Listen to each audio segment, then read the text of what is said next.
Oh no, wait, please don't leave me here all on my own. What is a guy to do? How will I film What are those? Phones for my head? What happens when I can hear myself? What is this? This magical amplification stick on a stand, a microphone stick is a camera on the moon? What are the odds of this? Heck, there's even water in front of me, and what's this? In my back pocket. Some sheets of paper. Podcast show notes. I guess that's how I'm gonna have to fill my time. Very strange. Today on the Marooned on the Moon Says podcast, I will be discussing a podcast network allegedly stealing $4 million from their podcasters and other stuff too. And if you stuck through that, I imagine you're going to stick through this whole thing because you are a trooper. Ow. Let's start with the main story of the week, and that would be there is a podcast network, Kast Media, who has allegedly stole around $4 million from their podcasters. If you don't know how these massive podcast networks work, they essentially go out, find popular podcasters, or find famous people who may want to podcast. They sign contracts with them. Then they go to advertisers and say, hey, advertiser, look how many famous people we have. Look how influential these people are. Look how many downloads we get. Give me money, please. And those talented and, more importantly, influential people will read ads to their audience. Then you give me that money. I send that money to the podcasters. That's how it's supposed to work. Being that this story is about allegedly stealing $4 million, you can imagine that is not how it went. I will link a couple of resources in the episode notes and description in case you want to hear from a few different people. The first two links are from James Cridland's podnews.net. He covered this story back in July of 2023. So this is not a new story. This has been around for a while. It has been known. And then he covered it again on the 15th of September.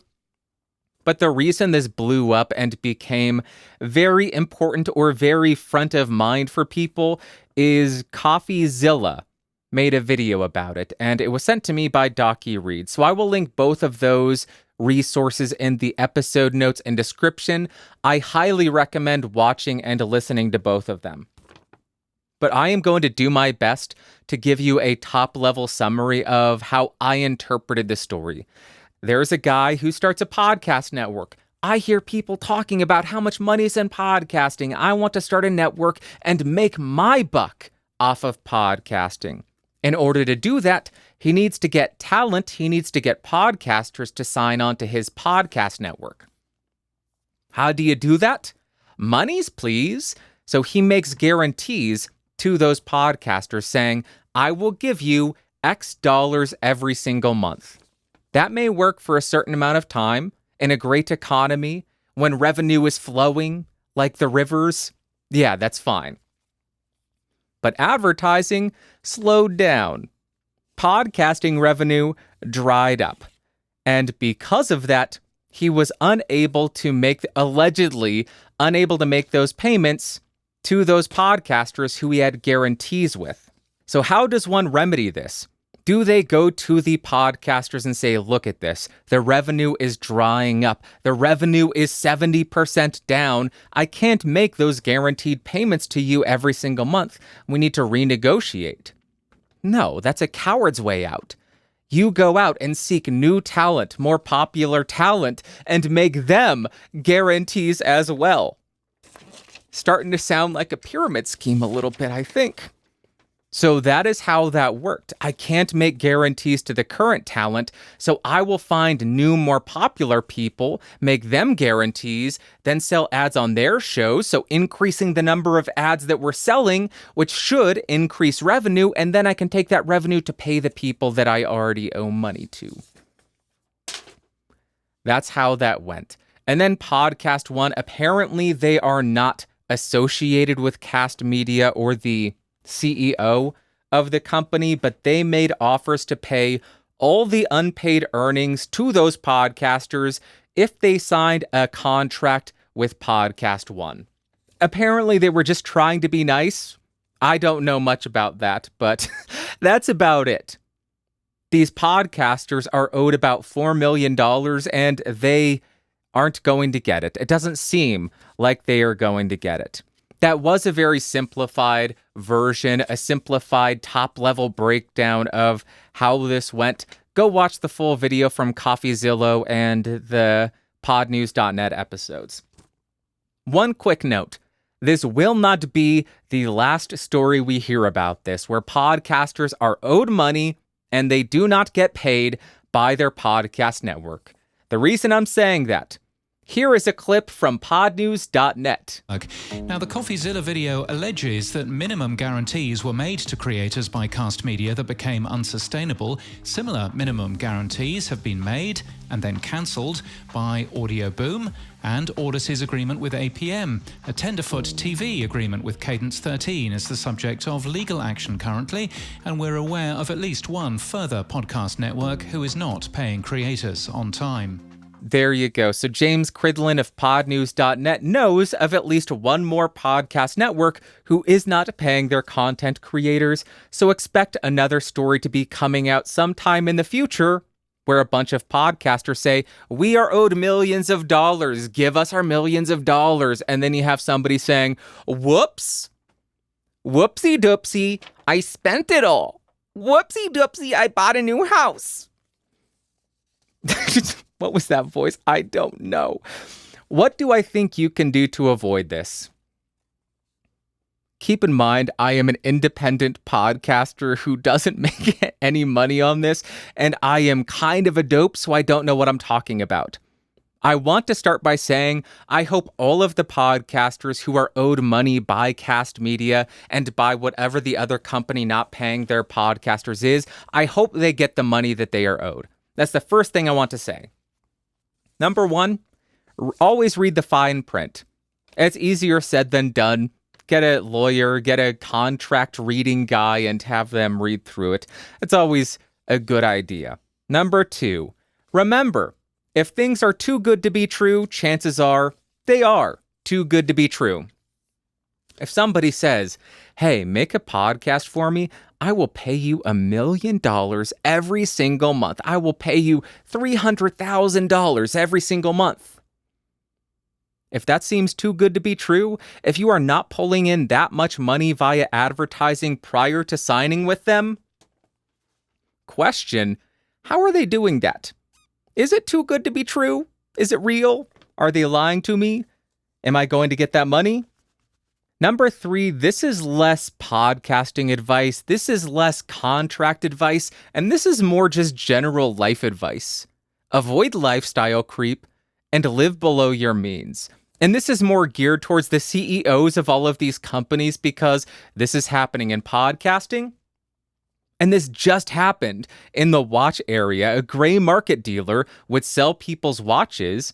He would take the money from those sales and then live extravagantly. He stole millions of dollars from people. Seems like it's the same thing here. So what is lifestyle creep?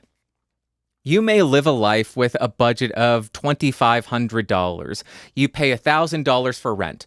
You get a raise of 100%. Now you earn $5,000. Instead of staying at the house or the apartment that you have for $1,000, you go out, you get a nicer place. Now your rent is $2,500. So as your revenue, as your pay, as your take-home money increases, so do your expenditures.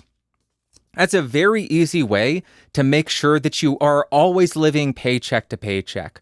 So by avoiding lifestyle creep, yeah, you may not be living extravagantly. You may not be able to post on social media, look at all these amazing vacations I'm on. Look at this amazing car. Look at all these amazing suppers I go out to. Can't post that. But you are living a reserved life. You are living a fiscally responsible life. It is wonderful. And living below your means, if you get in $10,000, you don't need to turn around and spend $10,000. You can spend 500 and then save some. Put it in a retirement. Save it for a rainy day. Have an emergency fund. That's advice for the CEO. Stop it. Stop being such crooks, you scumbags. Absolute scumbags. Why are there so many of these people? So many of these absolute bottom of the barrel leeches just ripping people off. Oh, I'm going to sell their watches and then go drive fancy cars and just go on vacation. Stop it. I almost swore. Number 4. I don't know. I don't know. I'm an independent podcaster who doesn't like ads. I hate ads, so I don't read them on this podcast or my main YouTube channel. I don't make a lot of money. I have relegated myself, or I have understood the fact that I am never going to get rich doing this. Since 2020, my revenue has dropped 70 to 85%. So don't take any financial advice from me. But you know what I'm not doing? I wasn't allowing lifestyle creep. I wasn't living beyond my means. So I'm still comfortable as heck. I'm still rocking and rolling. And I'm having more fun doing this than I did back in 2020 when I was earning 80% more money. So don't take advice from me on money because I suck at this. But hey, maybe we don't all need to do this to make boatloads of money. Maybe we can just do it because it's fun. What a novel idea. That's really it. I will link the Pod News and the CoffeeZilla video in the episode notes. Let me know what your thoughts are on this. I hope everybody gets paid. I hope they get the money they're owed. And I hope everybody is much more careful going forward. It seemed like a lot of people let social media dictate how they spend their money, and they allow it to corrupt them, to commit crimes where they steal millions of dollars just so they can post fancy looking photos on. It's absolutely insane. It's absolute insanity. How did we get to a place where somebody said, oh, you know what? I'm going to commit a felony so that I could post a pretty picture on Instagram. You are an absolute imbecile. You are an idiot. How did we get here? Absolutely disgusting. That's it for the news. Let's talk about what I've been testing. You have been listening to it. First off, that spaceship really sucked last week. The pilots, they marooned me here on the moon. Wait, is that a lizard? There's lizard people on the moon? I should have known about that. I am on the Electro Voice RE520. This is a handheld condenser microphone. Bought it with my own money. I feel like I need to disclose that now because everybody assumes that every single time somebody uses a product online, it is now gifted, it is now donated, it is now paid advertising. A lot of the stuff that I cover, a lot of stuff that I review, a lot of the stuff that I use, I bought with my own money. Heck, if I hadn't done that, I could be rich. I could be posting pretty pictures on social media. I've made a huge error in judgment. Why did I buy this stuff to try to remain independent? Idiot. Okay, that's what I'm using. I'm running it into the LA610 Mark II, another item which I bought with my own money. And then I'm running that into the Universal Audio X8, another item that I bought with my own money, which is then running into a Mac, which I bought with my own money. And I am on the moon, which I bought with my own money. I own the moon, people. That's what I've been testing. Let me know what you think of this in the comments down below. Let's jump to what you had to say. First comment comes from Wind Peoples. They say, I think YouTube is pushing subscriptions, and this is a way to try to convince those of us who do not. Wind Peoples, thank you very much for the comment. I tried to find this because I had a conspiracy corner years ago where I was saying, I think YouTube is trying to make the ad viewing experience so bad that they force people to sign up for YouTube Premium. So I agree with you completely. If somebody out there wants to go back and try to find it, please do, because I couldn't find it in my show notes. I typed in conspiracy corner, couldn't find it. I think you're maybe not exactly right, but I think this is a potential factor in why they are okay increasing the number of ads. Because so many companies have subscription services, if you watch enough YouTube, why wouldn't you give YouTube $10 a month? It's not a lot. That's a Netflix subscription. For me, that's exactly how I justify it. I spent so much more time on YouTube than I did on Netflix or any other streaming service, so I canceled all of those, and all I keep is YouTube Premium. So it worked, because I will never, ever go back to watching ads on YouTube unless they completely screw the pooch and say, you know what, even premium users are getting ads, which somebody said. I think it was in India, YouTube Premium users also get ads. If they do that, I'm going to lose my dang mind. Thank you very much, Wind Peoples. I think you are onto something. I think you are right. That is going to be a factor into why they are okay making such a bad viewing experience with ads. Next, we have a comment from Dan Durgis. He says, more ads? Bring it on.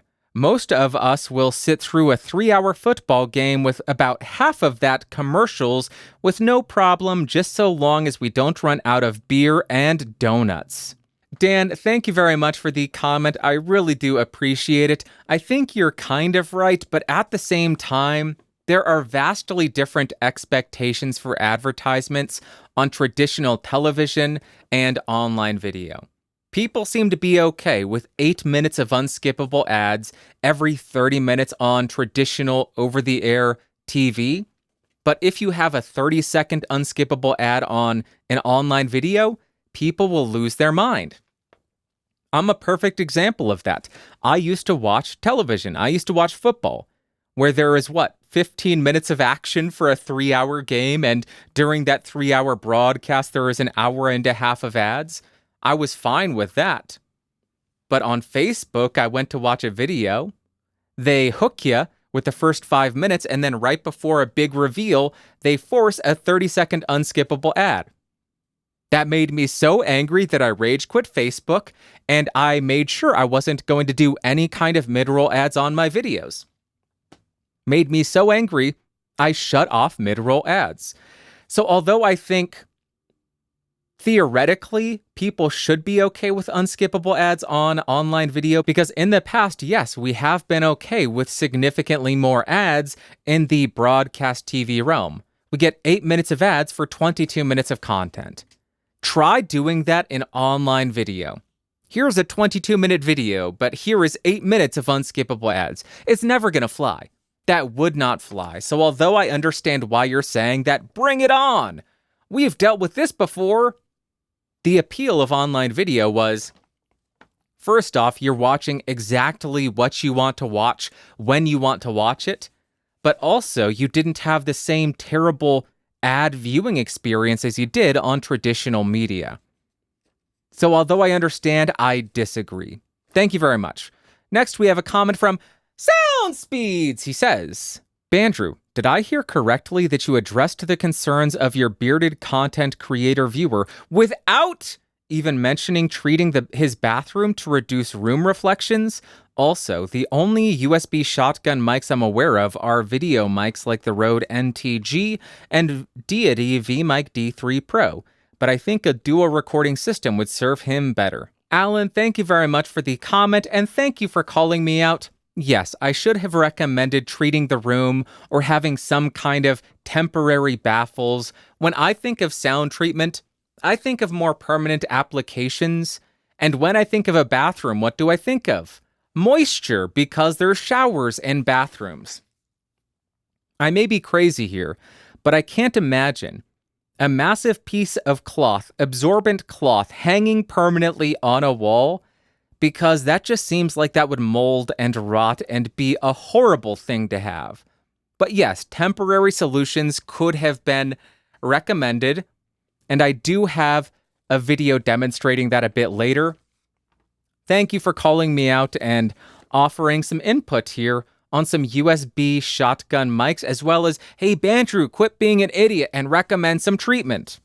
Sure, treat your bathroom if you can. That'll help. Thank you very much. Next, we have a comment from Frubo Sag. Thanks for your thoughts about clone mics, But shouldn't there be consequences, e.g., not testing or presenting them? I guess I don't need to name the brands, but I can find them on your channel.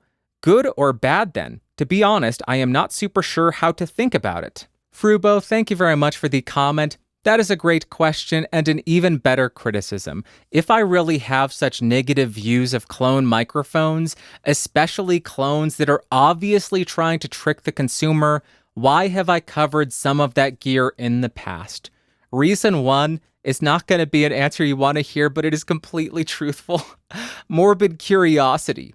I wanted to hear the microphone. How close did they get? Does it sound anything similar? Is it in the same realm? Or is it vastly different, just with a similar model number? Morbid curiosity. I wanted to hear it.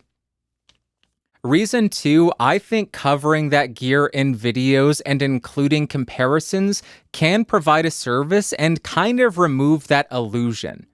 In the BX 2020 video, I of course included a comparison to the AT 2020, so people could hear, does the BX 2020 sound anything like the AT 2020?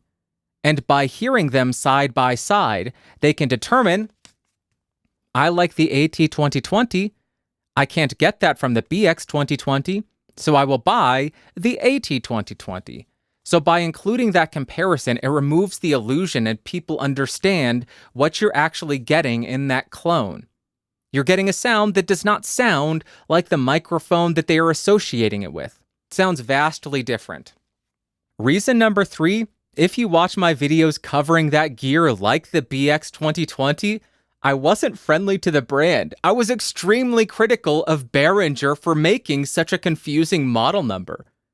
Making a video on that gear allows me to get up on my soapbox and advocate for the consumer. Hey, company, quit being so sleazy, quit being so shameless, and quit trying to confuse people into buying your product. If you believe in your product, name it something original and allow it to get popular based on its own merit and the value that it offers, as opposed to riding on the coattails of an existing product.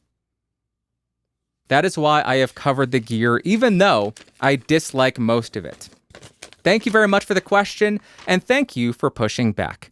Next, we have a comment from Anthony C4033. He says, did you say an iPhone 10? Somewhere an Apple fairy lost its wings because you have not upgraded.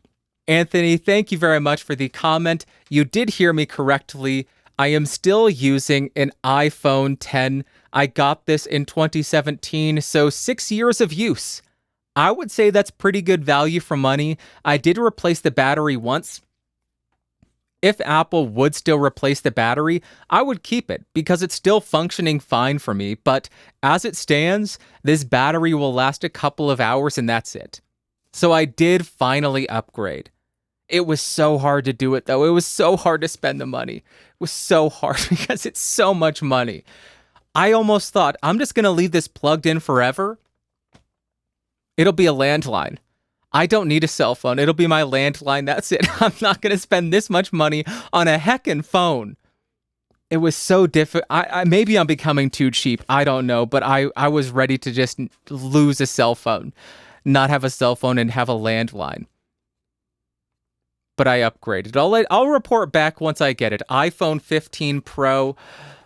Oh, it hurts so bad. Seeing that price tag just kill me now. Just the worst. That's it for what you had to say. Now let's jump to the super thanks section. I missed a couple because they were not left on the recent episode. Number one comes from Top Tier Audio. $1.99 USD says, love the value for value model. Thank you very much, Top Tier Audio. I agree. Value for value all the way. That's the route we're going forward. Working great so far. Appreciate you. Then we have Foxtrot Alpha 4691. 50,000 IDR. I don't know what currency that is or what language this is. I apologize. He says, Tarima Kasi. Kasih. I am so sorry for mispronouncing that. I am embarrassed. Then we have 20 euros from TechMed Rainer Richter Danke.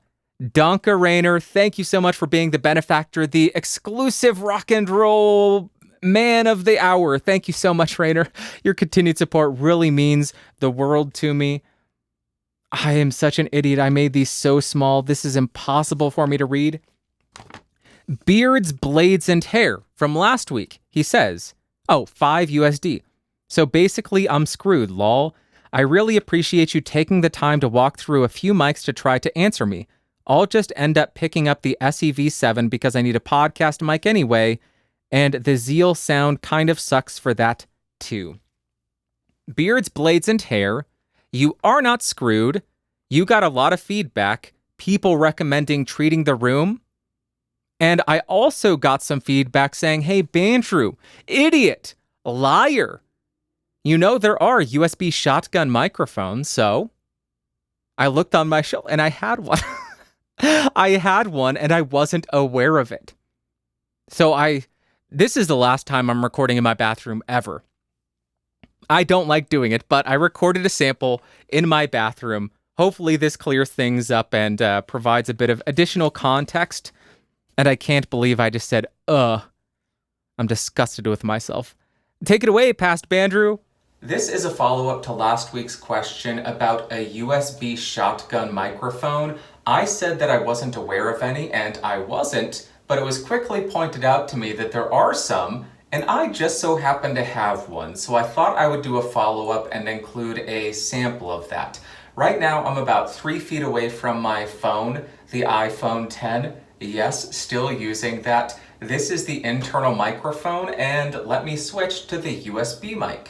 And now you are hearing the Rode Video Mic Go 2, which is running out over a USB-C to USB-A cable. That is connected into an Apple camera adapter, which accepts USB-A and then goes into Lightning. And I am again recording this into the Shure Motive app because Rode's video software doesn't work on the iPhone 10. I did finally upgrade. I should get it later this week, but here is how this sounds about 9 inches away.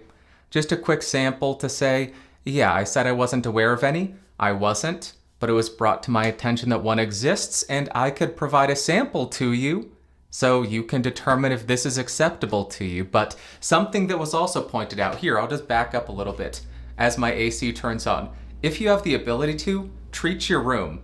Of course, it's a bathroom. You don't want anything permanent, because I can't imagine you want fabric permanently affixed to the wall that absorbs moisture and then just rots and molds. That's probably not ideal. But if you can have some temporary treatment, moving blankets, if you can get some baffles, something that you can just pop up while you're recording. I'll try that right now. 1 second. Okay, here is how it sounds without any kind of treatment up. It is still very reverberant. I did move the camera around to try to make space for a little bit of the sound panels, which I will be using. These are just some discount auto-mute panels that I picked up when they were on sale. So here is how it sounds without any treatment. Let's hear it with a little bit of treatment. And now here is how it sounds with a couple of these auto-mute panels directly in front of me. It's still not going to sound great. If I had a moving blanket, which I guess I do, I could throw that on the floor as well and try to get a little bit better sound. But this is just a quick down and dirty test to give you an example of how it sounds.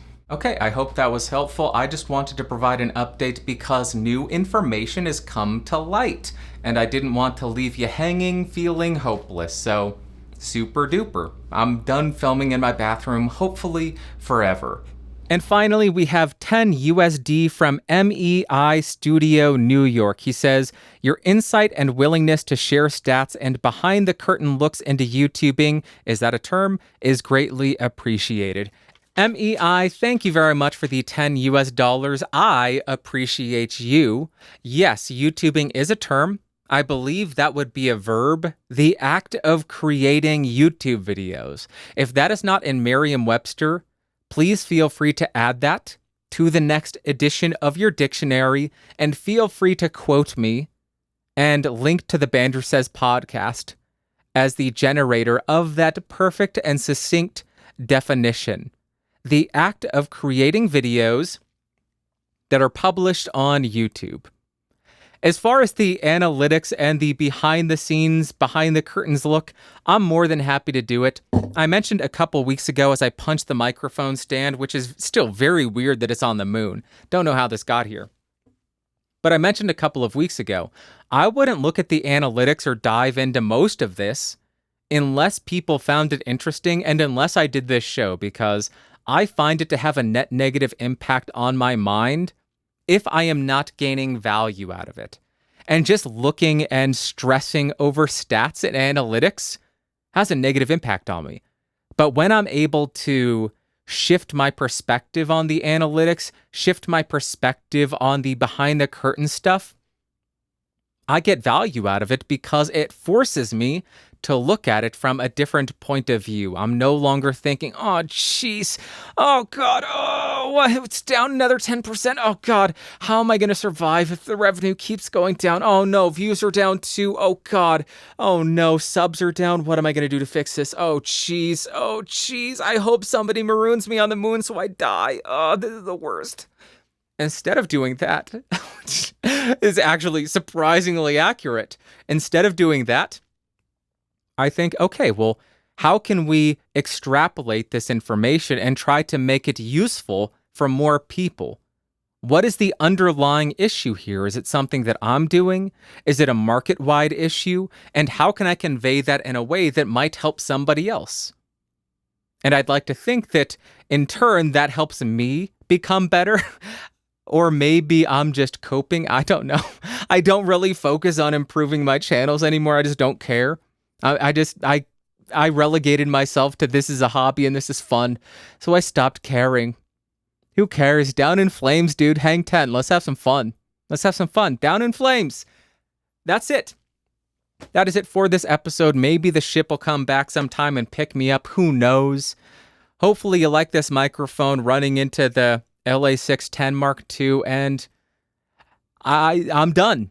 I'm kaput. It's getting toasty. I'm gonna take off my sweatshirt. Ba-bum, ba-dum, ba-dum. I'm never doing that again. Yep, it's I think the blood is rushing out of my brain. Thank you so much for watching. Thank you so much for listening. I appreciate you. I love you from the bottom of my heart. You are an incredible human being. I hope you have an amazing Sunday, Monday, Tuesday, Wednesday, Thursday, Friday, Saturday. Next Sunday, I will be back talking with you, at you, about you, surrounding you, above you on the moon, with the lizard people on the dark side, and I will talk to you later. Bye-bye. Whoa. Whoa.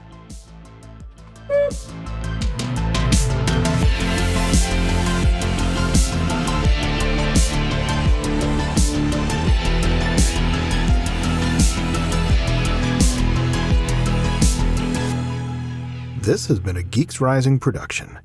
Your executive producer is Bandrew Scott.